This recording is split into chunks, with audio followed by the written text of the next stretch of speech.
मुंबई की गगनचुंबी इमारतों के बीच मल्होत्रा मेंशन की आलीशान दीवारें शहर के शोर शराबे को पूरी तरह से बाहर रोक रही थीं। लेकिन विक्रम मल्होत्रा के मन में चल रहे तूफान को रोकने की ताकत उन दीवारों में नहीं थी।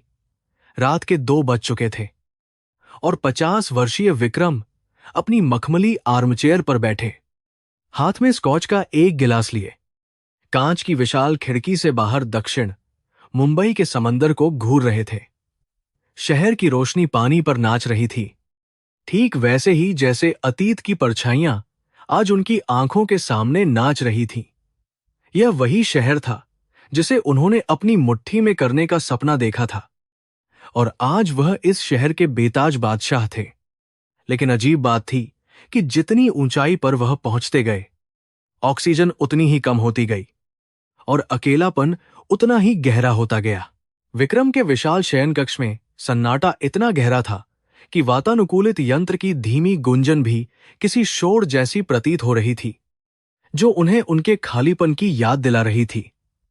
आज शाम ही उन्होंने एक बड़ी व्यापारिक डील पर हस्ताक्षर किए थे, जिससे उनकी संपत्ति में करोड़ों का इजाफा हुआ था। मगर जश्न मनाने के बजाय वह एक अजीब सी बेचैनी महसूस कर रहे थे। उन्होंने अपनी पत्नी और बच्चों को सालों पहले अपने काम के जुनून और अहंकार के चलते भावनात्मक रूप से खो दिया था। वे एक ही छत के नीचे रहते हुए भी अजनबियों की तरह थे। विक्रम ने गिलास को मेज पर रखा और अपने निजी पुस्तकालय की ओर बढ़े, जहां पुरानी किताबों की गंध उन्हें अक्सर उस सुकून की तलाश में ले आती थी, जो अब करोड़ों रुपए खर्च करके भी नसीब नहीं होता था। पुस्तकालय में अखरोट की लकड़ी से बनी अलमारियों में दुनिया भर का ज्ञान और साहित्य सजा हुआ था। लेकिन विक्रम की उंगलियां अनजाने में एक पुरानी, धूल से ढकी दराज की ओर बढ़ गईं। वहां महत्वपूर्ण दस्तावेजों के नीचे दबी हुई एक पुरानी डायरी रखी थी, जिसकी जिल्द समय के साथ उधड़ चुकी थी और पन्ने पीले पड़ चुके थे। यह डायरी उनके संघर्ष के दिनों की गवाह थी, जब वह उत्तर प्रदेश के एक छोटे से गांव से आंखों में सपने और जेब में खालीपन लेकर इस महानगर में आए थे। कांपते हाथों से उन्होंने डायरी को उठाया, जैसे कि वह कोई बम हो जो किसी भी क्षण फट सकता है और उनके वर्तमान के सुव्यवस्थित जीवन को तहस नहस कर सकता है। जैसे ही उन्होंने डायरी खोली, पन्नों से मिट्टी और पुराने कागज की वह विशिष्ट गंध आई, जो उन्हें सीधे 25 साल पीछे सीतापुर की उन धूल भरी गलियों में खींच ली गई। पन्ने पलटते हुए उनकी नजर एक विशेष तारीख पर आकर रुक गई, जहां नीली स्याही थोड़ी धुंधली हो गई थी, शायद पसीने या आंसुओं की बूंदों से। वहां लिखा था, आज माधव से 50 रुपये लिए, मुंबई जाने के लिए। कसम खाता हूं, जिस दिन सफल हो जाऊंगा, सबसे पहले यह कर्ज चुकाऊंगा। विक्रम की सांसें अटक गईं। वह नाम, माधव, जो पिछले 2 दशकों से उनके अवचेतन मन के किसी अंधेरे कोने में दबा हुआ था, अचानक एक जीवित अस्तित्व बनकर उनके सामने खड़ा हो गया। माधव मिश्रा, उनका बचपन का लंगोटिया यार, वह दोस्त जो उनके लिए सिर्फ एक साथी नहीं, बल्कि भाई से भी बढ़कर था। यादों का एक सैलाब उमड़ पड़ा। वे दोनों गंगा के किनारे घंटों बैठकर भविष्य की योजनाएं बनाते थे। माधव हमेशा विक्रम के बड़े सपनों को ध्यान से सुनता था। उसकी आंखों में विक्रम के लिए एक अटूट विश्वास होता था। विक्रम को याद आया कि उस समय 50 रुपये की कीमत क्या थी। वह एक साधारण किसान परिवार के लिए जीवन भर की जमा पूंजी के बराबर थी। माधव ने उस समय अपनी पारिवारिक स्थिति या अपनी जरूरतों की परवाह किए बिना विक्रम के हाथों में वह पैसे रख दिए थे, सिर्फ इसलिए कि विक्रम अपनी किस्मत आजमा सके। विक्रम के माथे पर पसीने की बूंदें उभर आईं। भले ही कमरे का तापमान काफी कम था, क्योंकि उन्हें यह एहसास अंदर ही अंदर खाए जा रहा था कि उन्होंने वह वादा कभी नहीं निभाया। सफलता की सीढ़ियां चढ़ते हुए वह इतने व्यस्त हो गए कि पीछे मुड़कर देखना ही भूल गए, और धीरे धीरे वह कर्ज, जो कभी उनके अस्तित्व का आधार था, केवल एक भूली हुई याद बनकर रह गया। उन्होंने खुद को यह कहकर तसल्ली दी थी कि माधव गांव में ठीक ही होगा और जब समय मिलेगा तब देख लेंगे। लेकिन वह समय कभी नहीं आया।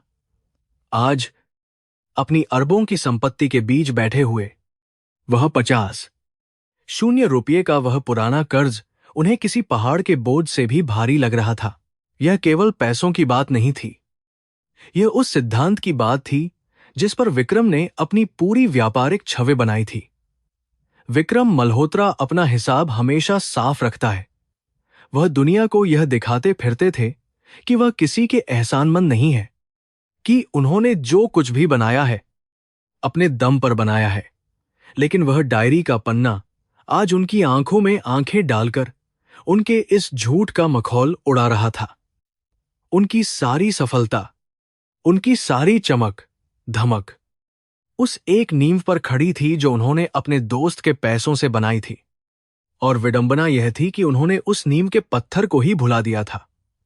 आत्मग्लानि की एक तीखी लहर उनके सीने में उठी, जिससे उन्हें सांस लेने में तकलीफ होने लगी। विक्रम ने डायरी बंद की, लेकिन माधव का चेहरा उनकी आंखों के सामने से नहीं हट रहा था। उसका वह भोला भाला, निश्चल मुस्कान वाला चेहरा। जब उसने विक्रम को स्टेशन पर विदा किया था, जा भाई, दुनिया जीत कर आ, मैं यहीं तेरा इंतजार करूंगा। माधव के वे शब्द आज विक्रम के कानों में गूंज रहे थे, लेकिन अब वे शब्द आशीर्वाद नहीं बल्कि एक श्राप जैसे लग रहे थे। क्या माधव ने सच में इंतजार किया होगा? क्या उसने कभी विक्रम को कोसा होगा, या उसने भी विक्रम को भुला दिया होगा? इन सवालों ने विक्रम की रात की नींद को पूरी तरह से हराम कर दिया था, और उन्हें यह स्पष्ट हो गया था कि अब वह इस बोझ के साथ एक दिन भी और नहीं जी सकते। वह अपनी कुर्सी से उठ खड़े हुए और कमरे में बेचैनी से टहलने लगे। उनके कदम महंगे ईरानी कालीन पर धंस रहे थे। उनके मन में एक द्वंद्व चल रहा था। क्या उन्हें सिर्फ पैसे भेज देने चाहिए, एक चेक, या शायद कुछ लाख रुपए एक मनी ऑर्डर के जरिए? यह सबसे आसान तरीका होता, अपनी अंतरात्मा को चुप कराने का और अपनी व्यस्त दिनचर्या में वापस लौट जाने का। लेकिन फिर उन्हें लगा कि यह उस त्याग का अपमान होगा जो माधव ने किया था। माधव ने उन्हें चेक नहीं दिया था, उसने उन्हें अपना भरोसा दिया था, और भरोसे का कर्ज डाक द्वारा नहीं चुकाया जा सकता। उसे चुकाने के लिए रूबरू होना पड़ता है, आंखों में आंखें डालनी पड़ती हैं। विक्रम ने घड़ी की ओर देखा। सुबह के 4 बज रहे थे और क्षितिज पर हल्का सा उजाला दिखाई देने लगा था, जो एक नई शुरुआत का संकेत दे रहा था। उन्होंने उसी क्षण फैसला कर लिया कि वह खुद सीतापुर जाएंगे, चाहे इसके लिए उन्हें अपनी कितनी भी महत्वपूर्ण बैठकें रद्द क्यों न करनी पड़े। यह यात्रा केवल 50 रुपये लौटाने की नहीं थी। यह अपने खोए हुए अतीत को खोजने और उस इंसान को फिर से जीवित करने की कोशिश थी जो इस क्रूर व्यापारी बनने से पहले अस्तित्व में था। उन्हें यह देखना था कि उनका दोस्त किस हाल में है, और क्या वह अब भी विक्रम को उसी नजर से देखेगा जैसे 25 साल पहले देखता था। उन्होंने अपना फोन उठाया और अपने निजी सचिव को संदेश भेजा, अगले 3 दिनों के लिए मेरी सभी मीटिंग्स कैंसिल कर दो और सुबह 6 बजे मेरी गाड़ी तैयार रखो, मुझे लंबी यात्रा पर जाना है। संदेश भेजने के बाद उन्होंने एक गहरी सांस ली, जैसे कि बरसों से फेफड़ों में जमा कोई जहरीला धुआं बाहर निकल गया हो। उन्होंने डायरी को अपने सीने से लगा लिया, मानो वह माधव का हाथ थामे हुए हों। उनके दिल में एक अजीब सा डर था, एक आशंका थी कि शायद बहुत देर हो चुकी है, लेकिन साथ ही एक उम्मीद भी थी कि शायद अभी भी कुछ बाकी है जिसे बचाया जा सकता है। बाथरूम में जाकर उन्होंने अपने चेहरे पर ठंडे पानी के छींटे मारे, आईने में अपनी छवि को घूरते हुए, जहां झुर्रियां और सफेद बाल उनकी उम्र और अनुभव की गवाही दे रहे थे। उन्होंने सोचा कि माधव अब कैसा दिखता होगा। क्या वह भी उनकी तरह बूढ़ा हो गया होगा, या गांव की कठिन जिंदगी ने उसे समय से पहले ही तोड़ दिया होगा? क्या उसके पास भी परिवार है, बच्चे हैं? विक्रम ने महसूस किया कि वह अपने सबसे अच्छे दोस्त के बारे में अब कुछ भी नहीं जानते थे, और यह अज्ञानता उन्हें किसी अपराधी की तरह महसूस करा रही थी। उन्होंने तय किया कि वह इस अज्ञानता को मिटाएंगे, चाहे सच कितना भी कड़वा क्यों न हो। सुबह की पहली किरण के साथ जब मुंबई की सड़कें अपनी रफ्तार पकड़ने की तैयारी कर रही थीं, विक्रम की काले रंग की मर्सिडीज उनके मेंशन के गेट से बाहर निकली। ड्राइवर हैरान था, क्योंकि साहब ने कोई गंतव्य नहीं बताया था, बस उत्तर की ओर चलने को कहा था। विक्रम पीछे की सीट पर बैठे थे। उनकी बगल में वह डायरी रखी थी और एक बैग जिसमें उन्होंने नकद 5 लाख रुपए रखे थे, मूलधन से 10 गुना ज्यादा। उन्हें लगा कि ब्याज के साथ पैसे लौटाकर वह न केवल अपना कर्ज उतार देंगे, बल्कि माधव की जिंदगी भी बदल देंगे। पैसे से सब कुछ ठीक किया जा सकता है, यही तो उन्होंने पिछले 25 सालों में सीखा था। गाड़ी शहर की सीमाओं को पीछे छोड़ती हुई हाईवे पर दौड़ने लगी और विक्रम खिड़की से बाहर बदलते हुए दृश्यों को देख रहे थे। कंक्रीट के जंगल धीरे धीरे पीछे छूट रहे थे और उनकी जगह हरे भरे खेत और छोटे कस्बे ले रहे थे। हर गुजरते किलोमीटर के साथ विक्रम कॉरपोरेट जगत के निर्दयी टाइकून से वापस उस भावुक और सपने देखने वाले लड़के में परिवर्तित हो रहे थे जो कभी वह हुआ करते थे। लेकिन उनके मन के किसी कोने में एक डर बैठा था। अतीत का सामना करना कभी आसान नहीं होता, और कभी कभी पुरानी कब्रें खोदने पर खजाने नहीं बल्कि कंकाल मिलते हैं। जैसे जैसे सूरज ऊपर चढ़ रहा था, गाड़ी की रफ्तार बढ़ती जा रही थी, लेकिन विक्रम का मन पीछे की ओर दौड़ रहा था।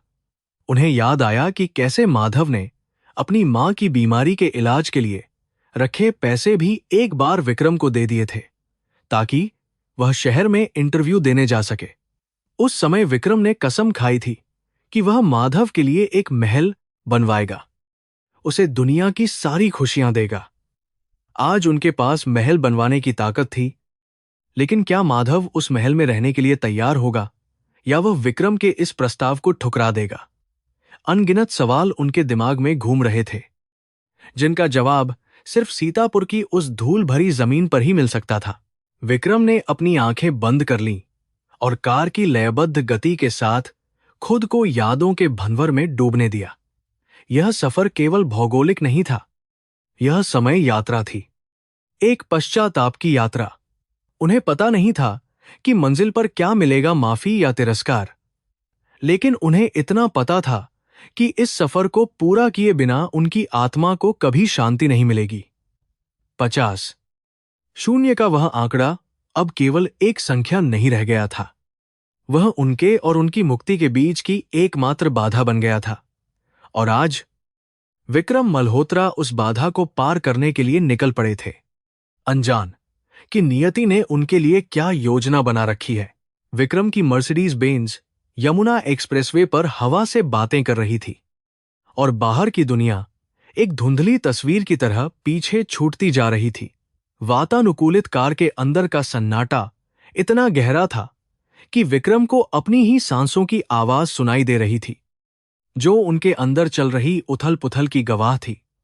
यह रास्ता केवल मुंबई से उत्तर प्रदेश की दूरी तय करने का नहीं था, बल्कि यह समय की उस खाई को पाटने का प्रयास था जो पिछले 25 सालों में उनके और उनकी जड़ों के बीच खुद गई थी। बाहर कंक्रीट की सड़क तप रही थी, लेकिन कार के अंदर का तापमान कृत्रिम रूप से ठंडा था, ठीक वैसे ही जैसे विक्रम का जीवन बाहर से शानदार लेकिन अंदर से भावशून्य हो चुका था।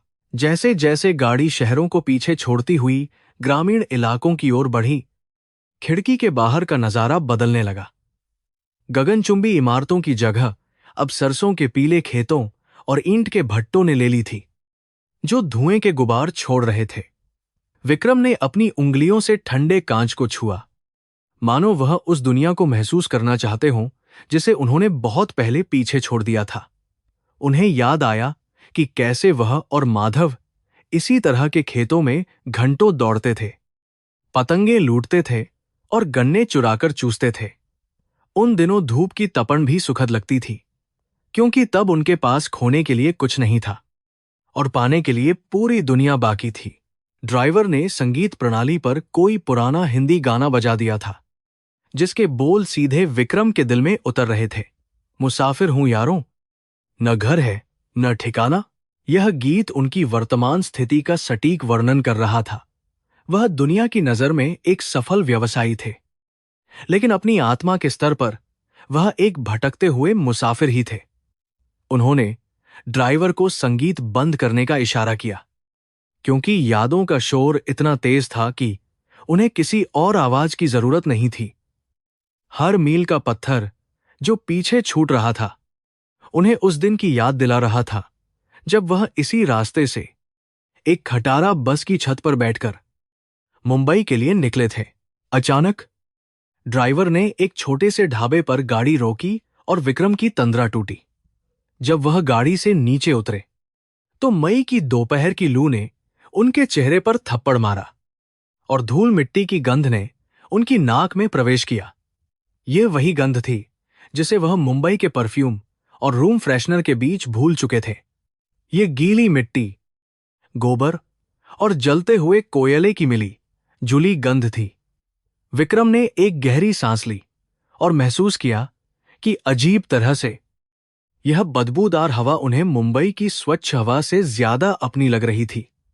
उन्होंने एक कुल्हड़ में चाय मंगवाई और मिट्टी के उस प्याले ने उनके होठों को छूते ही अतीत के कई दरवाजे खोल दिए।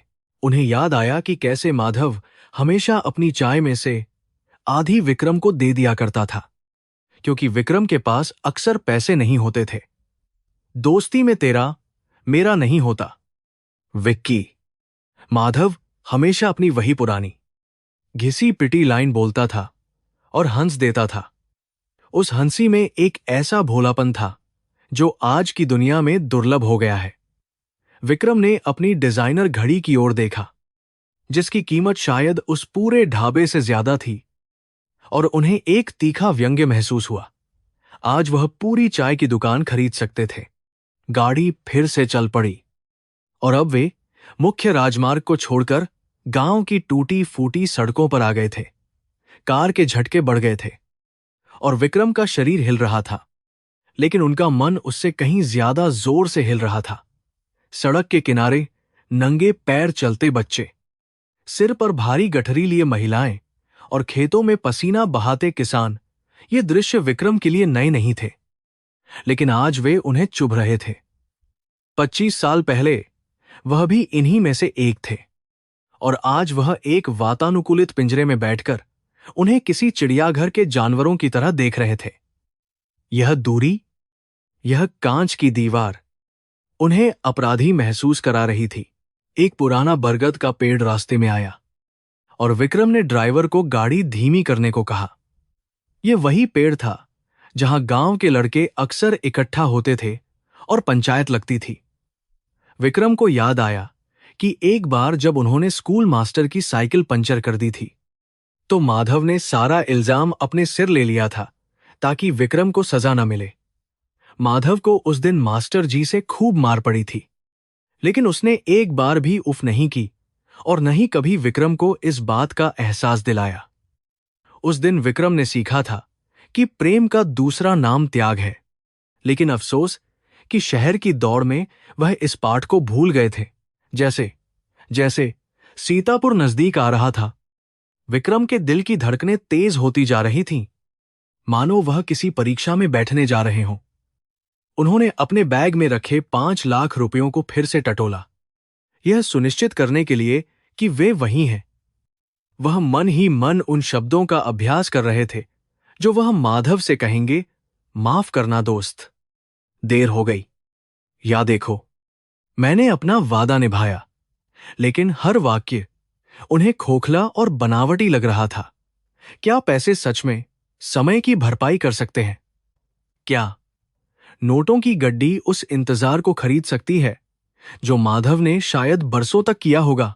सूरज अब ढलने लगा था और आसमान में नारंगी और बैंगनी रंगों का मिश्रण फैल गया था, जिससे गांव का दृश्य और भी नाटकीय लग रहा था। धूल के गुबार में से लौटती हुई गायों के गले की घंटियां एक उदास संगीत पैदा कर रही थीं। विक्रम देख सकते थे कि गांव में बिजली के खंभे तो आ गए थे, लेकिन ज्यादातर घरों में अभी भी अंधेरा था या टिमटिमाते दिए जल रहे थे। यह विकास का वह चेहरा था जो समाचार पत्रों में नहीं छपता था। उनकी महंगी गाड़ी को देखकर गांव के बच्चे उसके पीछे दौड़ने लगे थे, चिल्लाते हुए और धूल उड़ाते हुए, ठीक वैसे ही जैसे कभी विक्रम किसी अमीर की गाड़ी के पीछे दौड़ा करते थे। गाड़ी गांव की संकरी गलियों में मुश्किल से आगे बढ़ रही थी और ड्राइवर को बार बार हॉर्न बजाना पड़ रहा था। लोग अपने घरों से बाहर निकलकर इस अजीबोगरीब सवारी को घूर रहे थे। इतनी लंबी और काली कार उन्होंने शायद ही कभी देखी थी। विक्रम ने अपनी खिड़की के कांच चढ़ा रखे थे ताकि कोई उन्हें पहचान न ले, लेकिन वह हर चेहरे में माधव या उसके परिवार को खोज रहे थे। क्या माधव अभी भी उसी पुरानी जगह पर रहता होगा? क्या उसका घर पक्का बन गया होगा, या हालात ने उसे और पीछे धकेल दिया होगा? अनिश्चितता का बादल उनके दिमाग पर छाया हुआ था। अचानक एक मोड़ पर ड्राइवर ने ब्रेक लगाया क्योंकि सामने बैलों की एक जोड़ी रास्ता रोके खड़ी थी। विक्रम झूंझला गए। उनकी शहरी अधीरता एक पल के लिए हावी हो गई। क्या मुसीबत है? उनके मुंह से निकल गया, लेकिन अगले ही पल उन्हें शर्मिंदगी महसूस हुई। यह वही जीवन था जिसे वह अपना कहते थे, और अब उन्हें इसमें मुसीबत नजर आ रही थी। उन्होंने महसूस किया कि मुंबई ने न केवल उनके रहन सहन को बदला था, बल्कि उनके धैर्य और सहनशीलता को भी खत्म कर दिया था। उन्होंने ड्राइवर को शांत रहने का इशारा किया और बैलों के हटने का इंतजार करने लगे, अपनी जड़ों का सम्मान करते हुए। तभी उनकी नजर एक पुराने मंदिर के शिखर पर पड़ी, जो गांव के बीचों बीच स्थित था। मंदिर की घंटी बजने की आवाज आई और विक्रम को याद आया कि माधव कितना धार्मिक था। वह हर शाम मंदिर जाता था और भगवान शिव से प्रार्थना करता था। विक्रम नास्तिक तो नहीं थे, लेकिन उन्होंने प्रार्थना करना बहुत पहले छोड़ दिया था, यह मानकर कि कर्म ही सब कुछ है। आज उन्हें लगा कि शायद माधव की प्रार्थनाओं ने ही उन्हें आज यहां तक सुरक्षित पहुंचाया है। एक अनजाना डर उन्हें सताने लगा। अगर माधव अब इस दुनिया में नहीं हुआ तो यह विचार इतना भयानक था कि उन्होंने इसे तुरंत झटक दिया। गाड़ी अब उस गली में मुड़ गई थी जहां विक्रम का बचपन बीता था, लेकिन वह जगह वैसी नहीं थी जैसी उनकी यादों में बसी थी। कई पुराने घर गिर चुके थे और उनकी जगह कंक्रीट के बिना पलस्तर वाले ढांचे खड़े थे। गलियां और भी संकरी और गंदी लग रही थीं। नालियों का पानी सड़क पर बह रहा था। विक्रम को एक गहरा धक्का लगा। उनकी सुनहरी यादों का गांव वास्तव में एक संघर्षपूर्ण और कठिन जगह थी। यह गरीबी का नग्न नृत्य था जिसे वह अपनी स्मृति में रोमांटिक बना चुके थे।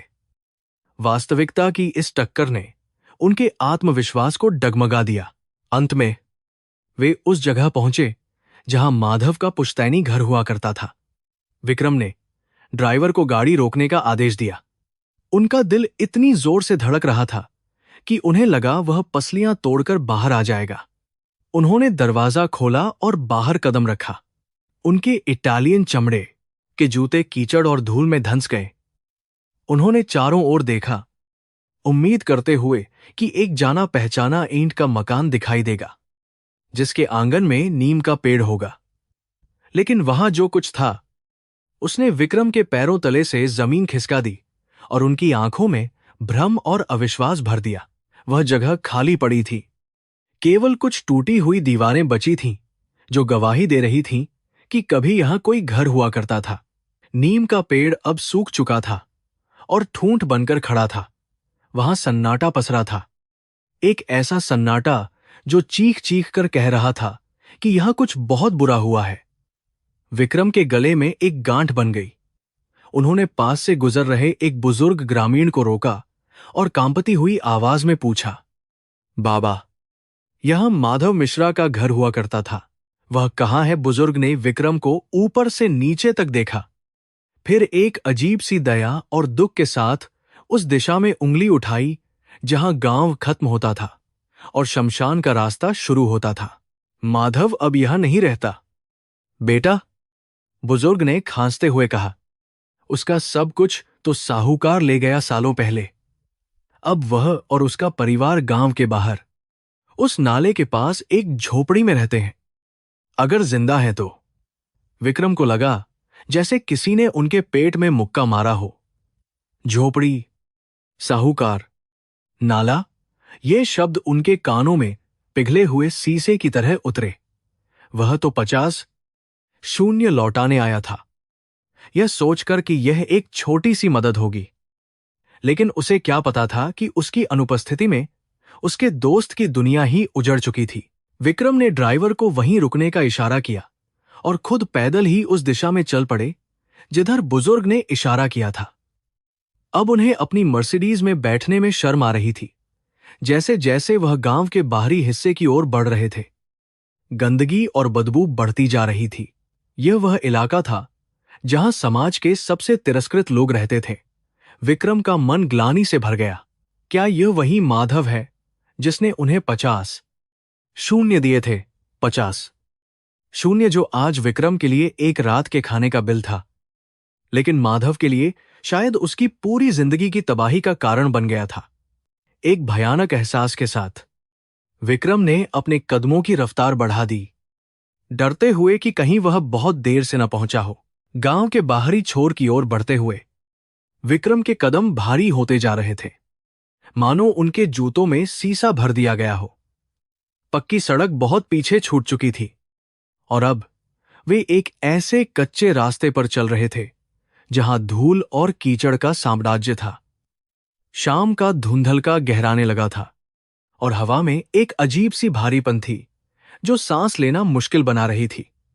यहां की हवा में गोबर और गीली मिट्टी की सौंधी खुशबू नहीं थी, बल्कि सड़ते हुए कचरे और रुके हुए पानी की तीखी बदबू थी जो नथुनों को जला रही थी। विक्रम ने अपनी नाक पर रुमाल रख लिया, लेकिन वह रेशमी कपड़ा उस दुर्गंध को रोकने में असमर्थ था जो दशकों की गरीबी और उपेक्षा से जन्मी थी। जैसे जैसे वे आगे बढ़ रहे थे, आसपास का दृश्य बदलता जा रहा था। अब वहां ईंटों के पक्के मकान नहीं थे, बल्कि बांस और फूस से बनी झुग्गियां थीं जो एक दूसरे से सटकर खड़ी थीं। यहां रहने वाले लोग विक्रम को आश्चर्य और संदेह से देख रहे थे। उनके महंगे कपड़े और शहरी चाल ढाल यहां के माहौल में पूरी तरह से बेमेल थे। कुछ बच्चे, जिनके शरीर पर कपड़े के नाम पर केवल चिथड़े थे और पेट फूले हुए थे, धूल में खेल रहे थे। उन्हें देखकर विक्रम का दिल बैठ गया। क्या ये वही बच्चे हैं जो भारत के भविष्य कहे जाते हैं? उनकी आंखों में वह चमक नहीं थी जो मुंबई के बच्चों में होती थी, बल्कि एक समय से पहले आई परिपक्वता और उदासी थी। गांव के इस हिस्से में बिजली के खंभे तो थे, लेकिन उनमें तार नदारद थे और अंधेरा अपना साम्राज्य फैलाने को तैयार था। विक्रम को याद आया कि बचपन में वे कभी इस तरफ नहीं आते थे। बड़ों ने कह रखा था कि उधर नीची जात वाले या बहुत गरीब लोग रहते हैं। आज नियति का क्रूर मजाक देखिए कि उनका सबसे प्यारा दोस्त, जो कभी ब्राह्मण टोले की शान हुआ करता था, आज इसी वर्जित क्षेत्र में रहने को मजबूर था। यह विचार विक्रम के मन को किसी आरी की तरह काट रहा था। क्या 50,000 रुपये का कर्ज इंसान को समाज की सीढ़ी से इतना नीचे धकेल सकता है? यह सवाल उनके दिमाग में हथौड़े की तरह बज रहा था। रास्ते में एक बूढ़ी औरत, जो शायद अपनी उम्र से 20 साल बड़ी लग रही थी, गोबर के उपले पाथ रही थी। विक्रम ने हिम्मत करके उससे पूछा, माझी, माधव मिश्रा, वो जो पहले उधर रहते थे, उनका घर कौन सा है? बुढ़िया ने अपनी धुंधली आंखों से विक्रम को देखा और बिना कुछ बोले एक दिशा में इशारा कर दिया जहां कुछ सूअर कीचड़ में लौट रहे थे। उस दिशा में एक नाले के किनारे कुछ बेहद जर्जर झोपड़ियां दिखाई दे रही थीं। विक्रम का कलेजा मुंह को आ गया। क्या माधव सच में वहां रहता है? उस जगह जहां इंसान और जानवर में कोई फर्क नहीं रह जाता, यह सोचकर ही उन्हें घबराहट होने लगी। विक्रम उस ओर बढ़े जहां बुढ़िया ने इशारा किया था, और हर कदम के साथ उनका आत्मविश्वास डगमगा रहा था। नाले का पानी काला और गाढ़ा था, जिसके ऊपर मच्छरों के बादल मंडरा रहे थे। उसी नाले से बमुश्किल 10 कदम की दूरी पर एक ढांचा खड़ा था, जिसे घर कहना घर शब्द का अपमान होता। वह बांस की खपच्चियों पर टिका हुआ था, जिसकी दीवारें सीमेंट की बोरियों और पुराने प्लास्टिक के पोस्टरों से बनाई गई थीं। छत पर जंग लगी टीन की कुछ चादरें और फूस पड़ा था, जिसे उड़ने से रोकने के लिए ऊपर भारी पत्थर रखे गए थे। यह दृश्य विक्रम की कल्पना से भी कहीं अधिक भयावह था। उन्होंने अपनी यादों पर जोर डाला। माधव का पुराना घर, वह बड़ा सा आंगन, तुलसी का चौरा और गायों का रंभाना, वह सब कहां गायब हो गया। उस सम्मानजनक जीवन की जगह इस नरक ने कैसे ले ली। विक्रम झोपड़ी के और करीब गए और देखा कि दरवाजे की जगह केवल एक टाट का पर्दा लटक रहा था। हवा के हर झोंके के साथ वह पर्दा हिलता था और अंदर के अंधेरे की एक झलक दिखाता था। बाहर एक टूटी हुई खाट पड़ी थी, जिस पर एक कुत्ता लेटा हुआ था, जो शायद इतना कमजोर था कि अजनबी को देखकर भौंक भी नहीं सकता था। विक्रम की आंखों में आंसू आ गए। यह गरीबी नहीं, यह मानवीय गरिमा का विनाश था। विक्रम के मन में एक अजीब सा डर बैठ गया, एक ऐसा डर जो उन्होंने अपने पूरे व्यावसायिक जीवन में कभी महसूस नहीं किया था। वे बड़ी बड़ी डील करने से नहीं डरते थे, शेयर बाजार के गिरने से नहीं डरते थे, लेकिन आज उस टाट के पर्दे को हटाने में उनके हाथ कांप रहे थे। उन्हें डर था कि उस पर्दे के पीछे उन्हें क्या देखने को मिलेगा। क्या वे अपने दोस्त की आंखों में देख पाएंगे? क्या वे उस माधव को पहचान पाएंगे जिसके साथ उन्होंने अपनी जवानी बिताई थी? या फिर समय और अभाव ने उसका चेहरा पूरी तरह बदल दिया होगा? विक्रम वहीं ठिठक गए। उनके पैर आगे बढ़ने से इनकार कर रहे थे। तभी झोपड़ी के अंदर से खांसने की आवाज आई, एक सूखी, जानलेवा खांसी जो फेफड़ों को निचोड़ देती है। वह आवाज इतनी दर्दनाक थी कि विक्रम की रीढ़ में सिहरन दौड़ गई। क्या यह माधव है, वह माधव जिसकी हंसी कभी पूरे स्कूल में गूंजती थी? आवाज में इतना बुढ़ापा और इतनी कमजोरी थी कि विक्रम को विश्वास ही नहीं हो रहा था कि यह उनके हमउम्र दोस्त की आवाज हो सकती है। उस खांसी के साथ ही बर्तनों के खटकने की आवाज आई, जिससे पता चला कि अंदर जीवन का संघर्ष जारी है। विक्रम ने एक गहरी सांस ली, जिसमें नाले की बदबू और जलते हुए चूल्हे के धुएं की गंध मिली हुई थी। आसपास का सन्नाटा इतना गहरा था कि विक्रम को अपनी धड़कनें सुनाई दे रही थीं।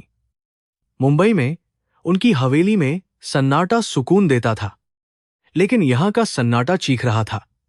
यह उन सपनों का कब्रिस्तान था जो कभी देखे गए थे, उन उम्मीदों की राख थी जो कभी जगी थीं। विक्रम ने अपनी जेब में हाथ डाला और मखमली थैली को छुआ जिसमें पैसे थे। अचानक वह नोटों की गड्डी उन्हें बहुत तुच्छ और अपमानजनक लगने लगी। क्या पैसे इस दर्द को कम कर सकते हैं? क्या यह दौलत उन वर्षों को लौटा सकती है जो माधव ने इस नरक में बिताए हैं? विक्रम को अपने अमीर होने पर घिन आने लगी। उन्होंने अपनी नजरें घुमाईं और देखा कि झोपड़ी के बाहर एक छोटा सा तुलसी का पौधा लगा हुआ था। वह पौधा एक टूटे हुए प्लास्टिक के डिब्बे में था, लेकिन उसकी मिट्टी गीली थी, जिसका मतलब था कि उसे नियमित रूप से पानी दिया जाता था। इस घोर निराशा के बीच भी आस्था का यह प्रतीक जीवित था। यह देखकर विक्रम का दिल पसीज गया।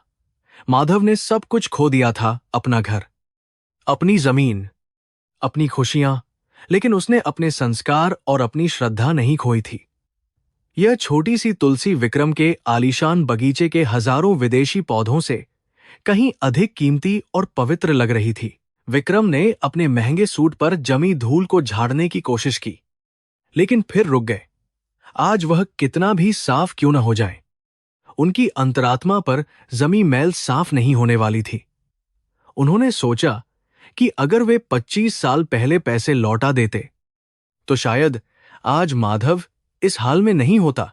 यह झोपड़ी, यह बीमारी, यह गरीबी, इन सबका जिम्मेदार कहीं न कहीं विक्रम खुद को मान रहे थे। अपराधबोध का एक ऐसा ज्वार उनके भीतर उठा कि उन्हें लगा वे वहीं घुटनों के बल गिर पड़ेंगे और जोर जोर से रोने लगेंगे। लेकिन उन्हें खुद को संभालना था। अभी तो असली परीक्षा बाकी थी। झोपड़ी की दीवार में एक बड़ा सा छेद था जिसे मिट्टी और गोबर से भरने की कोशिश की गई थी। विक्रम ने सोचा कि बारिश के दिनों में यहां क्या हाल होता होगा, जब छत से पानी टपकता होगा और नीचे से कीचड़ ऊपर आता होगा। तो माधव और उसका परिवार कैसे सोता होगा? सर्दियों की सर्द रातों में जब हवा हड्डियों को चीरती होगी, तो वे खुद को कैसे गर्म रखते होंगे? विक्रम को अपने वातानुकूलित कमरे और नरम गद्दों की याद आई और उन्हें उल्टी जैसा महसूस होने लगा। सुख सुविधाओं की जिस दुनिया में वे रहते थे, वह इस नंगी सच्चाई के सामने एक अश्लील मजाक जैसी लग रही थी। अब अंधेरा पूरी तरह घिर चुका था और झोपड़ी के अंदर एक टिमटिमाती हुई लालटेन जल उठी थी। उस मध्यम रोशनी में टाट के पर्दे पर परछाइयां थिरकने लगीं। विक्रम ने महसूस किया कि अब और इंतजार करना कायरता होगी। वे यहां तमाशा देखने नहीं, बल्कि प्रायश्चित करने आए थे। उन्होंने अपनी मुट्ठी भींची, अपने बिखरे हुए साहस को समेटा और झोपड़ी के प्रवेश द्वार की ओर एक कदम बढ़ाया। वह कदम उनके जीवन का सबसे भारी कदम था, जो उन्हें उनके वर्तमान से खींचकर एक दर्दनाक अतीत के रूबरू खड़ा करने वाला था। जैसे ही विक्रम दरवाजे के पास पहुंचे, अंदर से किसी महिला की धीमी आवाज सुनाई दी, थोड़ी खिचड़ी और है, खा लो, दवाई खाली पेट नहीं खाते।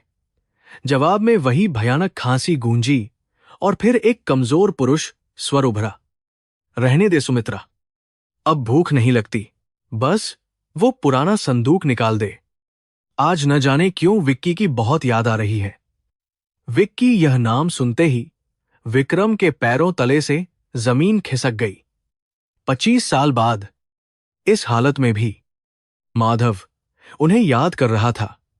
विक्रम की आंखों से आंसुओं की धार बह निकली, जिसे रोकना अब नामुमकिन था। उन्होंने कांपते हुए हाथ से टाट का वह मैला पर्दा उठाया। अंदर का दृश्य देखकर उनकी रूह कांप गई। एक छोटी सी कोठरी जिसमें धुआं भरा था और कोने में एक खाट पर हड्डियों का ढांचा बना एक इंसान लेटा था। उसके गाल पिचक गए थे, आंखें ढंस गई थीं और शरीर पर केवल एक धोती थी जो मैली हो चुकी थी। लेकिन उस चेहरे की बनावट, वो मां था। विक्रम ने तुरंत पहचान लिया, वह माधव ही था। विक्रम के गले से एक सिसकी निकली, माधव। यह शब्द इतना धीरे निकला कि उन्हें लगा शायद किसी ने सुना नहीं होगा। लेकिन उस सन्नाटे में वह शब्द किसी विस्फोट की तरह गूंजा। विक्की, वह आवाज एक फुसफुसाहट थी, जैसे सूखे पत्तों की सरसराहट। लेकिन उसमें इतनी ताकत थी कि उसने विक्रम के दिल को भेद दिया। खाट पर लेटा हुआ वह कंकाल जैसा शरीर हिला और माधव ने अपनी कमजोर कोहनियों का सहारा लेकर उठने की कोशिश की। उसकी धंसी हुई आंखों में, जो कुछ पल पहले जीवन से हार मान चुकी थी, अचानक एक ऐसी चमक आ गई जैसे बुझते हुए दिए में किसी ने घी डाल दिया हो। उसने अपनी आंखों को सिकोड़कर अंधेरे में खड़े उस आकृति को पहचानने की कोशिश की। 25 साल का लंबा अंतराल, अमीरी और गरीबी की गहरी खाई, सब कुछ उस एक पल में सिमट गया जब दो दोस्तों की नजरें मिलीं।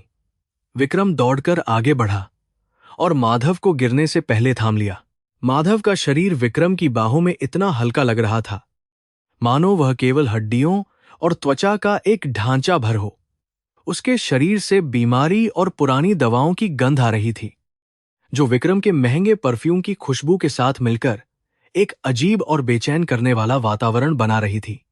विक्रम ने महसूस किया कि माधव का शरीर बुखार से तप रहा था, लेकिन उसकी पकड़ में, भले ही वह कमजोर थी, वही पुराना अपनापन और वही पुरानी गर्मी थी। विक्रम का गला रुंध गया, शब्द होठों पर आकर अटक गए। वह जिस दोस्त को गले लगा रहा था, वह अब वो गठीला नौजवान नहीं था जिसके साथ वह कुश्ती लड़ा करता था, बल्कि वह एक टूटा हुआ इंसान था जिसे वक्त ने बेरहमी से कुचल दिया था। तू आ गया विक्की, मुझे पता था, मुझे पता था कि तू जरूर आएगा। माधव की आवाज में एक बच्चे जैसा उत्साह था और उसकी आंखों से आंसुओं की धारा बह निकली जो उसके गालों की झुर्रियों में खो गई। उसने अपने कांपते हुए हाथों से विक्रम का चेहरा छुआ, जैसे उसे विश्वास न हो रहा हो कि यह सच है या कोई सपना। देख सुमित्रा, मैंने कहा था ना कि मेरा यार मुझे कभी नहीं भूलेगा, माधव ने अपनी पत्नी की ओर देखते हुए कहा, जो झोपड़ी के एक अंधेरे कोने में अपनी फटी हुई साड़ी के पल्लू से अपना चेहरा ढककर सिसक रही थी। माधव के लिए यह पल मोक्ष से कम नहीं था। उसका विश्वास जीत गया था और उसकी प्रतीक्षा सफल हो गई थी। विक्रम की नजर सुमित्रा पर पड़ी, जो अब एक बुजुर्ग महिला लग रही थी। हालांकि वह विक्रम की हमउम्र ही थी, उसके चेहरे पर समय और कठिनाइयों ने जो लकीरें खींची थीं, वे किसी भी मेकअप से नहीं छुप सकती थीं। उसने डरते डरते अपने हाथ जोड़े और विक्रम को प्रणाम किया। उसकी आंखों में सम्मान तो था, लेकिन साथ ही एक गहरा दुख और शायद एक मूक प्रश्न भी था कि इतनी देर क्यों कर दी। विक्रम ने हाथ जोड़कर उत्तर दिया, लेकिन वह नजरें नहीं मिला पाया। इस झोपड़ी की हर चीज, हर दरार और सुमित्रा की खामोशी, सब विक्रम को अपराधी घोषित कर रहे थे।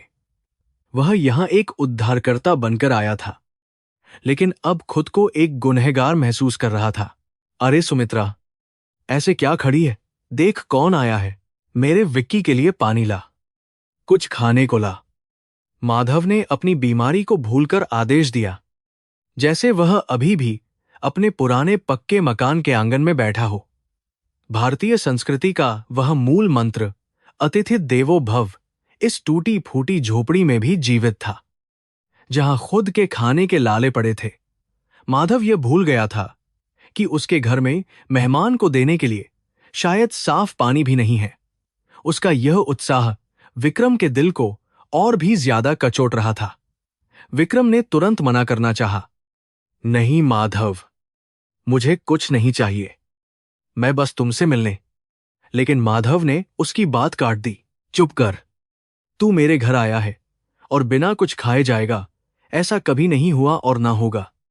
माधव ने जिद की और उसे खांसी का एक भयानक दौरा पड़ा, जिससे उसका पूरा शरीर हिल गया। सुमित्रा जल्दी से उठी और एक पुराने काले पड़ चुके मिट्टी के मटके की ओर बढ़ी। विक्रम ने देखा कि उसने मटके को टेढ़ा किया ताकि आखिरी कुछ बूंदें निकल सकें। उस दृश्य ने विक्रम की आत्मा को झकझोर कर रख दिया। यहां पानी भी एक विलासिता थी। सुमित्रा ने एक गिलास में पानी लाकर विक्रम के आत्मा की बलि है सामने रखा। गिलास का किनारा टूटा हुआ था, लेकिन पानी निर्मल था। शायद उन्होंने इसे बहुत संभाल कर रखा था।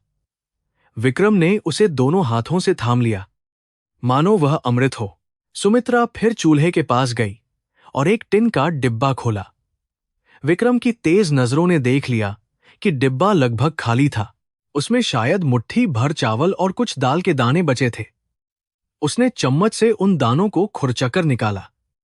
वह खर-खर की आवाज सन्नाटे में गूंज रही थी और विक्रम के कानों में पिघले हुए लोहे की तरह उतर रही थी। वह समझ गया कि यह उनका आज रात का और शायद कल का भी आखिरी भोजन था। वे अपना पेट काटकर अपने अस्तित्व के आखिरी हिस्से को एक मेहमान के लिए न्योछावर कर रहे थे, जो करोड़ों का मालिक था। विक्रम का मन हुआ कि वह चिल्लाकर उन्हें रोके, अपनी जेब से नोटों की गड्डी निकालकर फेंक दे, लेकिन वह जानता था कि यह उनके स्वाभिमान का अपमान होगा। माधव ने विक्रम के सूट के कपड़े को अपनी खुरदरी उंगलियों से सहलाया। बड़ा आदमी बन गया है तू विक्की, बिल्कुल साहब लगता है। उसकी आंखों में गर्व था, ईर्ष्या का एक कतरा भी नहीं। सुना है बंबई में तेरे बड़े बड़े बंगले हैं, गाड़ियां हैं। मुझे पता था कि तू एक दिन राजा बनेगा। माधव अपनी खुद की बदनसीबी, अपनी बीमारी और अपनी भूख को भूलकर विक्रम की सफलता का जश्न मना रहा था। यह निस्वार्थ प्रेम, यह भोलापन देखकर विक्रम को अपने अंदर का इंसान बहुत छोटा और तुच्छ लगने लगा। उसने दुनिया में बहुत से लोग देखे थे जो दूसरों की सफलता से जलते थे, लेकिन यह एक ऐसा इंसान था जिसने अपना सब कुछ खो दिया था, फिर भी अपने दोस्त की जीत पर खुश हो रहा था। थोड़ी देर बाद सुमित्रा एक स्टील की थाली लेकर आई जिसमें पतली सी खिचड़ी थी। भाप निकलती उस साधारण सी डिश की खुशबू ने झोपड़ी की सीलन भरी हवा को भर दिया। उसने वह थाली विक्रम के सामने जमीन पर रख दी और पीछे हट गई। माधव ने आग्रह किया, खा ले भाई, आज घर में बस यही है, लेकिन इसमें भाभी का प्यार मिला है। विक्रम उस थाली को देखता रह गया। वह खिचड़ी पानी जैसी थी जिसमें चावल के दाने गिने जा सकते थे, लेकिन विक्रम जानता था कि यह दुनिया का सबसे महंगा भोजन है। इसकी कीमत 50, 0 या 5 लाख नहीं, बल्कि एक परिवार का त्याग थी। विक्रम ने पहला निवाला उठाया और मुंह में डाला। उसका गला रुंध गया और उसे निगलने में संघर्ष करना पड़ा। वह खिचड़ी बेस्वाद थी, उसमें नमक भी कम था, लेकिन विक्रम को लगा जैसे वह आंसुओं का स्वाद चख रहा है। हर निवाले के साथ 25 साल की यादें और पश्चाताप उसके अंदर उतर रहे थे। वह जो दुनिया के बेहतरीन रेस्तरां में खाना खाता था, जिसे खाने में जरा सी कमी होने पर रसोइये को नौकरी से निकालने की आदत थी, आज इस बिना तड़के की खिचड़ी को सिर झुकाकर खा रहा था। यह भोजन नहीं था, यह माधव का जीवन था जिसे वह ग्रहण कर रहा था। उसकी आंखों से आंसू टपककर थाली में गिर गए। रोता क्यों है पगले, माधव ने हंसने की कोशिश की, लेकिन आवाज में घरघराहट थी। खुशी के आंसू है ना, मैं समझता हूं। जब मैं तुझे देखता हूं तो मुझे भी लगता है कि मेरा जीवन सफल हो गया। विक्रम ने अपना सिर उठाया और माधव की आंखों में देखा। उन आंखों में एक शांति थी, एक ठहराव था जो विक्रम के पास अरबों की दौलत होने के बावजूद नहीं था। विक्रम ने महसूस किया कि माधव गरीब होकर भी अमीर है और वह अमीर होकर भी फकीर है। माधव के पास संतोष था, रिश्ते थे और एक साफ दिल था। विक्रम के पास केवल बेचैनी और खोखलापन था। झोपड़ी के बाहर सियार के रोने की आवाजें आ रही थीं और हवा ने अपना रुख बदल लिया था, जिससे टीन की छत खड़खड़ाने लगी थी। अंदर लालटेन की लौ फड़फड़ा रही थी, जिससे दीवारों पर बड़ी बड़ी डरावनी परछाइयां बन रही थीं। विक्रम ने अपनी कलाई घड़ी की ओर देखा। हीरे झड़ी उस घड़ी की चमक इस अंधेरे कमरे में अश्लील लग रही थी। उसने चुपके से अपनी आस्तीन नीचे कर ली। वह यहां अपनी दौलत का प्रदर्शन करने नहीं आया था, लेकिन उसका हर हाव भाव, उसके कपड़े, उसके जूते। खाना खत्म करके विक्रम ने पानी पिया और सुमित्रा की ओर कृतज्ञता भरी नजरों से देखा। सुमित्रा ने नजरें झुका लीं। शायद उसे शर्म आ रही थी कि वह अपने देवर जैसे मेहमान को इससे बेहतर कुछ नहीं खिला पाई। विक्रम का दिल किया कि वह उनके पैरों में गिर जाए और माफी मांगे, लेकिन उसका अहंकार या शायद स्थिति की गंभीरता ने उसे रोके रखा। वह जानता था कि अब असली बात करने का वक्त आ गया है। वह यहां सिर्फ पुरानी यादें ताजा करने नहीं, बल्कि एक पुराने नासूर का इलाज करने आया था। वह डायरी का पन्ना, वहां 50, 0 का अंक अब उसके दिमाग में हथौड़े की तरह बजने लगा था। माधव फिर से लेटे हुए जोर जोर से खांसने लगा। इस बार खांसी के साथ उसके मुंह से खून का एक कतरा निकला, जिसे उसने जल्दी से अपने गमछे से पोंछ लिया। यह सोचकर कि विक्रम ने नहीं देखा, लेकिन विक्रम की नजरों से वह छिप नहीं सका। उसे गहरा धक्का लगा। तपेदिक या कोई और गंभीर बीमारी, इलाज के अभाव में यह बीमारी माधव को अंदर से खा रही थी, ठीक वैसे ही जैसे पश्चाताप विक्रम को खा रहा था। विक्रम ने तुरंत कहा, माधव, तुम्हें डॉक्टर की जरूरत है। चलो, मैं तुम्हें अभी शहर के सबसे बड़े अस्पताल ले चलता हूं। मेरी गाड़ी बाहर खड़ी है।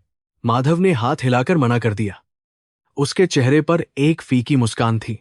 अरे, कुछ नहीं है, यह बुढ़ापे की बीमारी है, अपने आप ठीक हो जाएगी। अब तू आ गया है ना, यही मेरी सबसे बड़ी दवा है। उसकी यह जिद और लापरवाही विक्रम को और भी ज्यादा बेचैन कर रही थी। माधव अपनी हालत को स्वीकार कर चुका था। उसने मान लिया था कि यही उसकी नियति है। यह हताशा, यह जीने की इच्छा का मर जाना विक्रम के लिए उसकी बीमारी से भी ज्यादा भयानक था। विक्रम समझ गया कि उसे सिर्फ माधव के शरीर का इलाज नहीं करना है, बल्कि उसकी टूटी हुई उम्मीदों को भी जोड़ना है। माधव ने विक्रम का हाथ अपने दोनों हाथों में ले लिया। उसकी हथेलियां सख्त और खुरदरी थीं, जिनमें मेहनत और मजदूरी के छाले थे। विक्रम की मुलायम, मैनीक्योर की हुई हथेलियां उन हाथों में एकदम बेमेल लग रही थीं। विक्की, बस एक बात बता, माधव ने धीरे से पूछा। उसकी आवाज में गंभीरता थी। तू खुश तो है ना? तूने जो चाहा था वह तुझे मिल गया ना? यह सवाल किसी तीखे तीर की तरह विक्रम के सीने में धंस गया। क्या वह खुश था? उसके पास सब कुछ था, लेकिन कुछ भी नहीं था। और जिसके पास कुछ नहीं था, वह उसकी खुशी की चिंता कर रहा था। विक्रम ने एक गहरी सांस ली, और उस पल में, उस अंधेरी झोपड़ी के अंदर, उसने अपने जीवन का सबसे बड़ा सच स्वीकार किया। नहीं माधव, उसने रुंधे गले से कहा, मैं खुश नहीं हूं। मैं यहां कुछ ढूंढने आया हूं जो मैंने 25 साल पहले इसी गांव में तेरे पास छोड़ दिया था। माधव हैरान होकर उसे देखने लगा। माहौल में एक भारी सन्नाटा छा गया, जो आने वाले तूफान का संकेत था। विक्रम ने अपनी जेब की ओर हाथ बढ़ाया, जहां वह डायरी और पैसों का लिफाफा रखा था। अब हिसाब बराबर करने का समय था, लेकिन उसे डर था कि कहीं यह हिसाब उनकी दोस्ती को ही न खत्म कर दे। झोपड़ी के अंदर का वातावरण अब भारी हो चुका था। बाहर रात के सन्नाटे में केवल झींगुरों की आवाज गूंज रही थी, जो विक्रम की बेचैनी को और भा रही थी। भोजन समाप्त हो चुका था, और अब वह घड़ी आ गई थी जिसके लिए विक्रम ने इतनी लंबी यात्रा की थी। उसने अपनी जेब में हाथ डाला और उस लिफाफे को कसकर पकड़ा, जिसमें 5 लाख रुपये नकद थे। वह लिफाफा उसे अपनी जेब में एक जलते हुए अंगारे जैसा महसूस हो रहा था, जो उसकी छाती को जला रहा था। विक्रम ने एक गहरी सांस ली, खुद को तैयार किया, और अपनी नजरें माधव के चेहरे पर गड़ा दीं, जो अभी भी अपनी बीमारी और कमजोरी के बावजूद एक संतोषजनक मुस्कान लिए हुए था। विक्रम को लगा कि अब और देर करना उचित नहीं होगा। उसे इस बोझ को उतारना ही होगा। विक्रम ने कांपते हाथों से वह मोटा लिफाफा बाहर निकाला और उसे माधव और उसके बीच रखी उस टूटी हुई लकड़ी की मेज पर रख दिया। लिफाफे के गिरने की हल्की सी आवाज उस खामोश कमरे में किसी धमाके जैसी लगी। माधव की नजर उस लिफाफे पर गई, और उसके माथे पर एक शिकन उभर आई। वह समझ नहीं पा रहा था कि यह क्या है। सुमित्रा, जो बर्तन समेट रही थी, वह भी ठिठक गई और जिज्ञासावश उस लिफाफे को देखने लगी। विक्रम ने अपना गला साफ किया। उसकी आवाज में वह आत्मविश्वास नदारद था जो बोर्डरूम मीटिंग्स में हुआ करता था। माधव, उसने धीमी आवाज में कहा, तुझे याद है 25 साल पहले तूने मुझे स्टेशन पर क्या दिया था? माधव ने अपनी धुंधली आंखों को सिकोड़ा, जैसे वह अतीत के पन्नों को पलट रहा हो, और फिर उसने धीरे से सिर हिलाया। हां विक्की, मुझे याद है। मैंने तुझे दुआएं दी थीं और तेरे सफल होने की कामना की थी, उसने सरलता से उत्तर दिया। विक्रम को एक झटका लगा। माधव को पैसे याद नहीं थे, उसे केवल अपनी शुभकामनाएं याद थीं। विक्रम ने लिफाफे पर हाथ रखा और कहा, नहीं माधव, दुआओं के अलावा भी कुछ था। 50,000 रुपये, वो रुपये जो तूने मुझे दिए थे ताकि मैं अपने सपनों को पूरा कर सकूं। आज मैं वही कर्ज चुकाने आया हूं। उसने लिफाफे को थोड़ा आगे सरकाया, मानो वह अपने पापों का प्रायश्चित कर रहा हो। माधव की आंखों में चमक और भी गहरी हो गई, लेकिन वह चमक खुशी की नहीं, बल्कि एक अजीब सी उलझन की थी। उसने लिफाफे को छुआ तक नहीं, बस उसे घूरता रहा। विक्रम ने अपनी बात जारी रखी, इसमें 5 लाख रुपये हैं माधव, तेरा मूलधन और 25 सालों का ब्याज, और समझ ले कि यह मेरी तरफ से थोड़ी सी मदद भी है। इससे तू अपना इलाज करवा सकता है, इस घर को पक्का करवा सकता है, और शायद कोई छोटा मोटा काम भी शुरू कर सकता है। विक्रम के शब्दों में एक अनचाहा अहंकार झलक रहा था, एक देने वाले का भाव जो जाने अनजाने उसके व्यक्तित्व का हिस्सा बन चुका था। उसे लगा कि उसने माधव की सारी समस्याओं का समाधान मेज पर रख दिया है, लेकिन माधव की प्रतिक्रिया वह नहीं थी जिसकी विक्रम ने अपेक्षा की थी। माधव का चेहरा पीला पड़ गया और उसकी आंखों में आंसू छलक आए, कृतज्ञता के नहीं बल्कि आहत होने के। उसने लिफाफे को ऐसे देखा जैसे वह कोई जहरीला सांप हो। 5 लाख, माधव ने एक अविश्वास भरी हंसी के साथ दोहराया, जो तुरंत एक दर्दनाक खांसी में बदल गई। विक्की, तूने मुझे क्या समझा है? क्या मैं कोई साहूकार हूं जो अपने दोस्त से ब्याज वसूलूंगा? क्या हमारी दोस्ती का कोई मोल है जो तूने आज पैसों से लगा दिया? उसके शब्दों ने विक्रम को सन्न कर दिया। विक्रम को लगा जैसे किसी ने उसे जोरदार तमाचा मारा हो। विक्रम ने अपना बचाव करने की कोशिश की। नहीं माधव, तू गलत समझ रहा है। मैं तेरी दोस्ती की कीमत नहीं लगा रहा। मैं बस अपना फर्ज पूरा कर रहा हूं। महंगाई कितनी बढ़ गई है। देख, 50,000 की कीमत अब कुछ नहीं है। और तेरी हालत देख, तुझे पैसों की सख्त जरूरत है। इसे ब्याज मत समझ, इसे एक भाई का तोहफा समझ ले। विक्रम ने अपनी बात पर जोर दिया, क्योंकि उसका व्यावहारिक दिमाग यह स्वीकार नहीं कर पा रहा था कि कोई व्यक्ति अपनी ऐसी दयनीय स्थिति में भी इतना बड़ा सहारा ठुकरा सकता है। मुंबई में तो लोग चंद रुपयों के लिए रिश्ते बेच देते थे, और यहां एक आदमी लाखों को ठुकरा रहा था। माधव ने कांपते हुए हाथों से लिफाफा उठाया। उसकी उंगलियां नोटों की गड्डी को महसूस कर रही थीं। उसने लिफाफा खोला और नोटों की गड्डी बाहर निकाली। नई, करारी नोटों की गड्डी उस मध्यम रोशनी में अजीब लग रही थी। माधव ने उसमें से कुछ नोट गिने, शायद 50,000 का एक अनुमान लगाया, और बाकी के नोट वापस लिफाफे में डाल दिए। उसने केवल 50,000 रुपये अपने पास रखे और बाकी का पूरा लिफाफा विक्रम की ओर सरका दिया। देख विक्की, उसकी आवाज में दृढ़ता थी, मैंने तुझे जो दिया था वो उधार नहीं था, वो मेरा विश्वास था। अगर तुझे अपने मन की शांति के लिए लौटाना ही है तो बस उतना ही ले जितना मैंने दिया था। 1 रुपया भी ज्यादा लेना मेरे उसूलों के खिलाफ है। विक्रम हक्का बक्का रह गया। उसके सामने पैसों का पहाड़ पड़ा था जिसे उसका गरीब दोस्त लेने से इनकार कर रहा था। पागल मत बन माधव। विक्रम थोड़ा उत्तेजित हो गया। ये जिद का वक्त नहीं है। देख, अपनी हालत देख, इस छत को जो कभी भी गिर सकती है। देख, अपनी पत्नी को जो फटे हुए कपड़ों में है। यह पैसा तेरा जीवन बदल सकता है। लक्ष्मी तेरे दरवाजे पर आई है और तू उसे लौटा रहा है। विक्रम का गुस्सा उसकी लाचारी से उपज रहा था।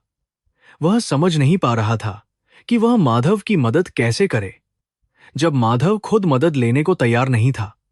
उसे अपनी दौलत पहली बार इतनी बेकार और शक्तिहीन लग रही थी। माधव ने एक लंबी सांस ली और विक्रम का हाथ पकड़ लिया। विक्की, मेरे भाई, तू शहर जाकर बहुत बड़ा आदमी बन गया, लेकिन तू एक बात भूल गया। पैसा मकान बदल सकता है, लेकिन घर नहीं बना सकता। यह पैसा मेरा इलाज तो करवा देगा, लेकिन अगर मैंने इसे ब्याज के रूप में लिया तो मैं अपनी ही नजरों में गिर जाऊंगा। मैंने तुझे पैसे इसलिए दिए थे क्योंकि तू मेरा दोस्त था, इसलिए नहीं कि मैं उस पर मुनाफा कमा सकूं। अगर आज मैं तुझसे ज्यादा पैसे लूं तो वह दोस्ती व्यापार बन जाएगी, और मैं गरीब जरूर हूं। विक्की। कोने में बैठी सुमित्रा की आंखों में एक पल के लिए निराशा की झलक दिखाई दी। शायद एक गृहिणी के रूप में वह उन पैसों से होने वाले सुधारों के बारे में सोच रही थी। राशन, दवाई, छत। लेकिन उसने अपने पति के निर्णय का सम्मान किया और चुप रही। उसने अपना सिर झुका लिया, मानो स्वीकार कर लिया हो कि उनका जीवन संघर्ष ही है और संघर्ष ही रहेगा। विक्रम ने सुमित्रा की ओर देखा, उम्मीद करते हुए कि शायद वह माधव को समझाएगी, लेकिन उसकी चुप्पी ने माधव के फैसले पर मुहर लगा दी थी। यहां गरीबी थी, भूख थी, बीमारी थी। विक्रम की आंखों में पानी भर आया। वह अपने 50,000 रुपये लौटाने के अहंकार के साथ आया था, यह सोचकर कि वह माधव पर एहसान कर रहा है। लेकिन यहां तो उल्टा हो गया। माधव ने अतिरिक्त पैसा लौटाकर विक्रम को यह एहसास दिला दिया कि अमीर कौन है और गरीब कौन। वह पैसा, जिसे विक्रम ताकत समझता था, अब दोनों के बीच एक दीवार बनकर खड़ा था। विक्रम ने महसूस किया कि उसने अनजाने में माधव के स्वाभिमान को चोट पहुंचाई है। उसने नोटों की उस गड्डी को वापस अपनी जेब में नहीं रखा, वह मेज पर ही पड़ी रही। तू नहीं समझेगा विक्की, माधव ने फिर कहा। उसकी आवाज अब बहुत धीमी हो गई थी। थकान उस पर हावी हो रही थी। शहर की हवा ने तुझे हिसाब किताब करना सिखा दिया है। हमारे गांव में हम आज भी दिल से चलते हैं, दिमाग से नहीं। तूने मुझे जो 50,000 दिए हैं वो मेरे लिए बहुत हैं। इससे मैं अपना कर्ज चुका दूंगा, शायद। माधव की आवाज में एक अजीब सी लड़खड़ाहट थी जब उसने कर्ज शब्द बोला। विक्रम का ध्यान उस शब्द पर गया। क्या माधव पर और भी कर्ज है? लेकिन माधव ने तुरंत बात बदल दी और मुस्कुराने की कोशिश की। अब तू आ गया है तो सब ठीक हो जाएगा। बस तू यहीं बैठ मेरे पास। मुझे पैसों की नहीं, तेरी जरूरत है। विक्रम का दिल पिघल गया।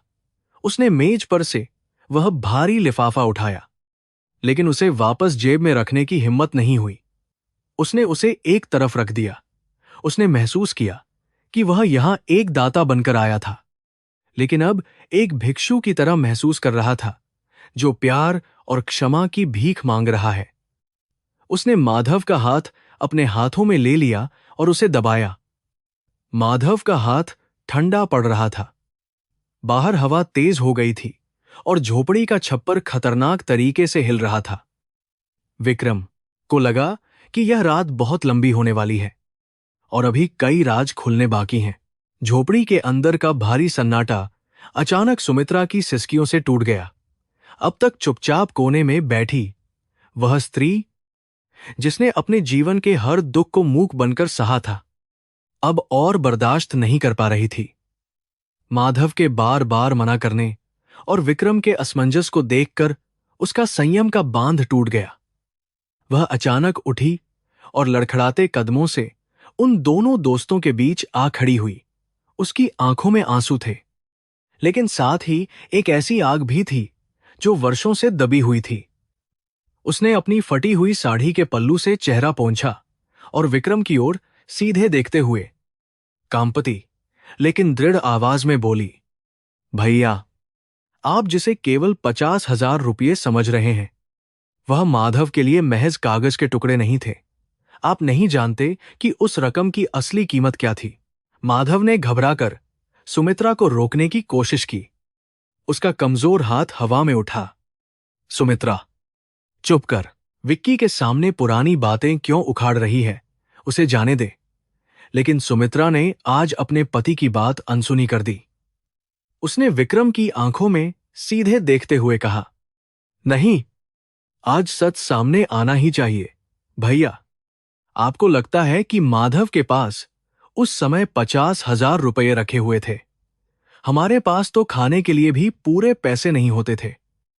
उस दिन जब आप स्टेशन जाने की तैयारी कर रहे थे, माधव ने घर का कोना कोना छान मारा था, लेकिन कुछ नहीं मिला था। तब इन्होंने वह किया जो कोई बेटा कभी नहीं करना चाहेगा। विक्रम का दिल जोर से धड़कने लगा। एक अनजाना डर उसे घेरने लगा। सुमित्रा की आवाज भर्रा गई, जैसे उसके गले में कांटे छुभ रहे हों। माधव ने अपनी मां की आखिरी निशानी, उनकी सोने की बालियां और वो कंगन जो उन्होंने अपनी बहू के लिए बचाकर रखे थे, सब कुछ चुपके से निकाल लिया। वह दौड़ा दौड़ा गांव के सुनार के पास गया और उन्हें बेच आया। मां को जब पता चला तो वह बहुत रोईं, लेकिन माधव ने उनसे झूठ बोला कि वह जल्द ही उन्हें छुड़ा लाएगा, लेकिन वह कंगन कभी वापस नहीं आए। भैया, वह सोना नहीं था, वह इस घर की इज्जत और मां का आशीर्वाद था जो आपके शहर जाने के किराए में बदल गया था। विक्रम को लगा जैसे किसी ने उसके सीने पर भारी पत्थर रख दिया हो। वह अवाक रह गया। उसे अपनी सफलता उन कंगनों की चमक के सामने फीकी लगने लगी। लेकिन सुमित्रा यहीं नहीं रुकी। सच की अगली परत और भी भयानक थी।